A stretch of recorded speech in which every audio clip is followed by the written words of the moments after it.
Hello fellow Earthlings, it's Libs, and today I'm going to be doing my top 10 favourite books of 2021 so far.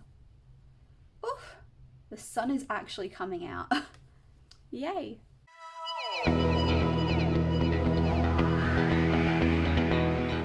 So I've had a really good reading year so far. I think I've read 26 books in the first half of the year. I'm very happy with that. I think that's more, like, I'm way on track to read way more than I read last year, so that is good. I'm very proud of myself, and I thought today I would just go through the books I've enjoyed the most.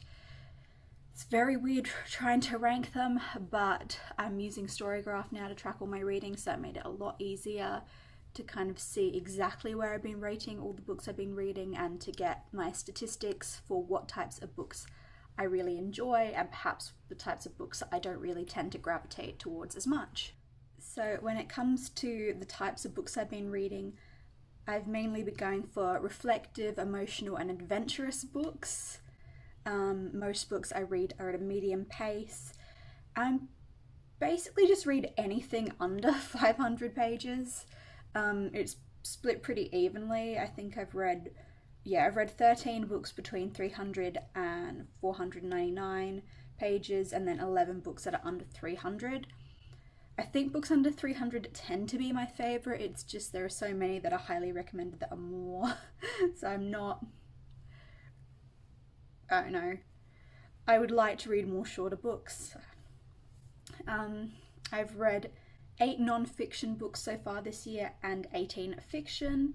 And then as for genres, the books I've read the most have been classics, romance and fantasy, which feels wrong, but I know isn't. It is weird looking at the stats. So I thought I'd start this video off with an honourable mention, mainly because I think this is a book that everyone else seems to have absolutely adored, and while I really liked it, I didn't find it as impactful as I think some other people did. And I've got another book on here that I think it was kind of the opposite with these two books. The book I'm going to show you is one I initially reviewed a lot higher, but it didn't stay with me, and the book I put on instead is one that I initially gave a mediocre review to, but I found it so impactful later on, so it's on here instead. So this book is The Vanishing Half by Brit Bennett. I don't think you need me to tell you much about this book. It's been everywhere for the past year now, I think. And it's a really good book. It's about 2 white passing sisters, and they run away from home when they're 16, and then one day one of the sisters disappears. And it's about how her choice to disappear impacts their lives and the lives of their daughters. And it's really good. There's a lot of really interesting points that are brought up throughout the book. It's really good. I just don't love it quite as much as everyone else seems to have loved it. So book 10 is the book that I've grown to love a lot more over time, and that is Swing Time by Zadie Smith. I didn't love this book to begin with. I still have issues with it, but I just have found it so impactful, and I've thought about it almost daily since I read it, and so I can't not include it on this list. This is a story of our main character. We do not know her name. That was one of my issues with this book, is that I felt like I could never connect to the main character. I felt like I was always, at this forced distance when I wanted to get to know her better. But this book plays with time a lot. It's going back and forth between when she was a child learning doing dance classes, and the friend that she makes who is a much more talented dancer and goes on to have a lot more things happening in that path that she has chosen. And as our main character gets older, and her career, and it explores a lot of themes of race and class, politics, everything. It explores so many themes, and it never tries to tell you what to think about those themes. It gives you a lot of different perspectives, and I found it really interesting, and I would really recommend this book. Number 9 is the book that I read first this year, and that is Frenchmans Creek by Daphne du Maurier. I love this book. This was my first Daphne du Maurier, and I mean, this cover is superb. I want to collect all the du Mauriers in this edition because it's just absolutely beautiful. I actually really enjoyed the introduction to this book as well. This is the story of our heroine. It's a historical fiction, and she's decided that she's kind of fed up with her marriage, so she takes her children, goes down to her husband's family estate, and decides that she's just gonna hide out there and live her life on her own terms. And she meets a pirate. So this is kind of like an adventure romance with a lot of deconstructing a lot of the ideas about who women had to be at the same time, and it's really, really good. I think a lot of people just reduce it to a romance adventure, but there is a lot more beneath the surface of this book, and I found it so fascinating. I flew through it. I loved it. I'm so excited to read more of du Maurier's work because of this book. There are a few issues with it. It was written in the early 40s, I think, or the late 30s. There are a few issues with it, but not nearly as many as other books I've read from this time period, and I've really enjoyed this book. It's a lot of fun. It definitely makes you feel a lot of things. It's just fantastic. Number 8 is Little Women by Louisa May Alcott. I mean, no one's surprised this book is on this list. I think that everyone who reads Little Women puts it on a favourites list at some point. It's fantastic. I've got the movie tie-in edition, and for once it actually looks really cool, because most movie tie-in editions are not my favourite. I also really like it. It's got a lot of really sweet pictures from the film as well, which I love. You don't need me to tell you what Little Women's about. Everyone knows at this point, I think. I love this book. It was so charming and sweet. I did have a few issues with the structure, particularly in the first half, but considering like it was serialized before it was turned into a novel and all of that, I think it's fantastic. It's a really accessible classic. I didn't struggle with it at all, which is impressive because I'm not the biggest fan. I mean, I want to be a fan of classics, but I just find so many of them really difficult to read, and this one definitely is not, and it's just fantastic. There's a reason everyone wants to make an adaptation of this book. I love it. The next book is Autumn by Ali Smith. This is the first book in her seasonal quartet. This came out in 2016, I want to say, and in a lot of ways it's like Swing Time. It's exploring the life of our main character, Elizabeth, and the relationship and friendship she has with her elderly neighbour from when she was a child, and it's going back and forth in her life. There's quite a few surrealist elements to it, and it's kind of just exploring Britain post-Brexit, and it was really interesting. It kind of feels more like a collection of short stories that just happen to be around these characters, but it explores fear and racism and art history and all these different themes in such like a beautiful, easily digestible way, and I really enjoyed it. I couldn't help but get emotionally invested in the characters. I really wanted to know what was going to happen to them, and wanted to make sure that everyone figured out a way to be happy, and it was just such a fantastic book. It's really short. I am so excited to read the other books in the quartet. I'm going to try and read them in time with like all the seasons here, so I will be reading Winter really soon, and I just adored this book. I would highly recommend it to anyone who's been thinking about starting the quartet. It's fantastic. Number 6? Is it 6? Number 6 is The Seven Husbands of Evelyn Hugo by Taylor Jenkins Reid.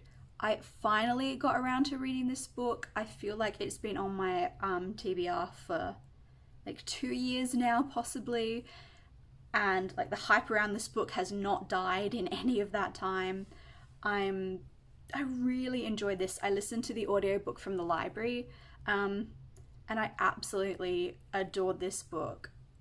It's about this young magazine writer who is asked to do a piece on this really famous aging film star. And then it turns out the film star actually wants her to write her biography instead. And so it's kind of just hearing everything Evelyn Hugo has to say about her life and her 7 marriages. And you can see kind of a lot of inspiration from like Rita Hayworth, Katharine Hepburn, Elizabeth Taylor, all kind of mushed into the creation of Evelyn Hugo, and I found it fascinating. I study film, and so like this book was kind of just made for me because it's just like uncovering all these secrets about this really fascinating, very complex woman, and I loved it. I thought it was so fantastic. I mean, everyone has heard about this book at this point, I think, so I'm not going to spend too much time talking about it. But if you've been thinking of reading it, I would recommend, and I'd recommend the audiobook. It was like top notch. Number 5 is The Master's Tools Will Never Dismantle the Master's House by Audrey Lord. This is a collection of 4 or 5 essays by Audrey Lord. I feel like there's not a huge amount I can say about this book. It's one of the little penguin moderns, and I loved it. It explores race and feminism and poetry, and it's really beautifully written. I really enjoyed all of the mini modern classics that I've read by Penguin, and this one is definitely up there. I still think Africa's Tarnished Name by Chinua Achebe is my favourite, but this is a very close second. Number 4 is, of course, Zammy, A New Spelling of My Name by Audrey Lord. I kind of just have lumped these 2 books together in my mind. They're both fantastic. Would recommend both of them a lot. This is Audrey Lord's memoir. It's so beautifully written. I don't know what I can say about it. I would probably recommend looking up some trigger warnings before reading this, if that's something you prefer to do before reading this book, just because there are a few things that might be a bit upsetting to some people. But this is a beautifully written memoir exploring Audrey Lord's childhood and her going into young adulthood. You also get to read about some of her travels, which at the moment was particularly enjoyable. And I just love getting to learn more about her, learning more about like New York and American history and things that I didn't really know a lot about. And yeah, I just would really recommend this book. It's just, you can feel that she's a poet reading this book. It's just so beautifully constructed. And she definitely knew how to give you a good like punch in the gut. You'll be reading something, a really beautiful paragraph, and then there will be a very blunt, very painful line, and it's just superb. Third is Mythos by Stephen Fry. This is the first of his like mythology-based books. So this one is more about the Greek gods and goddesses and a lot of the legends around them. I listened to the audiobook. Would definitely recommend. Stephen Fry gives a fantastic performance. I very much enjoyed the dialogue that he made up for some of these conversations that were just kind of ridiculously outlandish, but so fantastic. You can tell that he's really passionate about the myths and that he did a lot of research, and he made it so accessible. I feel like a lot of like learning about Greek myths can be very intimidating and scary because it's just something that seems like a very, I don't know, like it seems like something only certain people can study and learn about, but that's not true. And Stephen Fry just makes it so accessible. Even if you know absolutely nothing about the Greek myths, you'll learn a lot from this book, and it's not overly complicated. It gives you the right amount of context for everything, and it's just brilliant. 10 out of 10, one of the best books I've read so far this year. I've gone back and forth between books 1 and 2 quite a few times, but I think I've settled on this. I love that every time I make one of these videos, I'm really solid with the order, except for books 1 and 2. But this time I think I'm going to say that book 2 is going to be Circe by Madeline Miller. I did talk about this in my last video, but in case you haven't watched that, but you should, this is the story of the goddess, nymph, witch, Circe, and how she is banished to this deserted island for practicing witchcraft. And it's about all the adventures she has on the island when different gods and goddesses and mortals come to visit her, the times that she leaves the island, and how she comes to terms with what she has done and what she can do. And it's just fantastic. It's quite slow paced, but it's absolutely beautiful, and I would highly recommend this book. I'd recommend all the books on this list, but this one particularly, I think it has a lot of hype, but it doesn't have quite as much hype as Madeline Miller's other book, The Song of Achilles. I haven't read that one yet. I will be soon, but do not sleep on this one. It's still brilliant. And then my favourite book of the year so far is a book that I'm still surprised about a little bit, and that is The Invisible Life of Addie LaRue by V.E. Schwab. I listened to the audiobook of this from the library. That was fantastic. It's definitely in like my top 2 favourite audiobooks of all time. I loved it. It's the story of this young woman in France in like the 1700s, I want to say, and she's being forced to marry, so she makes a deal with the darkness so that she can be free. And part of this is that she will not age, but everyone forgets who she is. Everyone she's ever known has forgotten her, and then when she meets someone, they forget her when she's no longer in the room with them. And it's such a fascinating concept, and it's so beautifully written. I absolutely adored it. I don't think there's anything I can say that hasn't already been said about this book, so I won't go into it too much, but it's so fantastic. I really loved it. I really loved the writing style. There were a few bits that were a little over the top, but you know, I could deal with that very easily.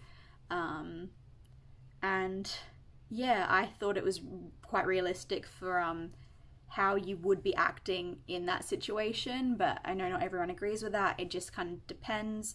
It's worth giving it a shot if you're interested in the sound of this book. I really loved it. That is it for the best books I've read of 2021 so far. Don't forget to like and subscribe if you've enjoyed this video. I'll leave my Storygraph link down below.